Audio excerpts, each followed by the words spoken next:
Alors je m'appelle Ismaël Geoffroy Chandoutis et je suis artiste cinéaste. Alors au départ, moi je faisais beaucoup de critiques de cinéma, mais c'est vrai que il y avait plein de questions auxquelles j'avais pas de réponse et je me suis dit qu'il fallait que je me mette à la pratique. Mais pour être plus précis, c'était surtout démarrer des petits films le dimanche. Il n'y a pas tant d'enjeux que ça économique, donc on se lâche un peu plus, on expérimente. Je pense que c'est un endroit où on découvre voilà, des nouvelles propositions. Donc j'étais revenu de tournage en camion, j'étais avec un ami, on s'arrête, grande envie de pisser, on rentre dans le camion, il met de la musique et BAM! J'ai un arbre qui me tombe dessus et qui s'arrête à 3 cm de ma tête. Et je regarde et je me suis vraiment dit que je ne sais pas qui est contre ce film ou ce sujet, mais il y a vraiment quelqu'un qui nous a du mal. Alors le film, j'ai mis 4 ans à le faire. C'était beaucoup de pauses, beaucoup de réflexions. Et en fait, l'idée, c'était de l'aborder autrement que de la manière dont je l'avais vécu, parce que j'habitais à Bruxelles à l'époque.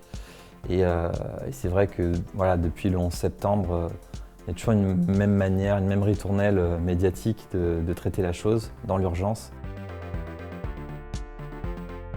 Pour arriver à dépasser une émotion un peu inédite pour moi, j'ai eu l'idée de rencontrer des gens qui étaient touchés de près ou de loin. C'était pas forcément pour faire un film, c'était une démarche plus personnelle. J'ai contacté une association qui s'appelle Life for Brussels. Et dans les membres qui participent à cette association, il y avait Sabine qui m'a écrit donc un mail en me disant écoute, je serais ravi de te rencontrer, on peut boire un thé, mais tout ce que je peux te parler c'est de rien, puisque je me souviens de rien. Voilà. Et moi ça m'a directement accroché, donc je l'ai rencontré comme ça. Quand quelqu'un vous parle de rien, c'est vrai que c'est difficile de remplir l'image avec des choses, des éléments, etc. À part du noir, j'avais pas trop d'idées. Je me suis dirigé dans l'animation, un peu comme pour réanimer le souvenir.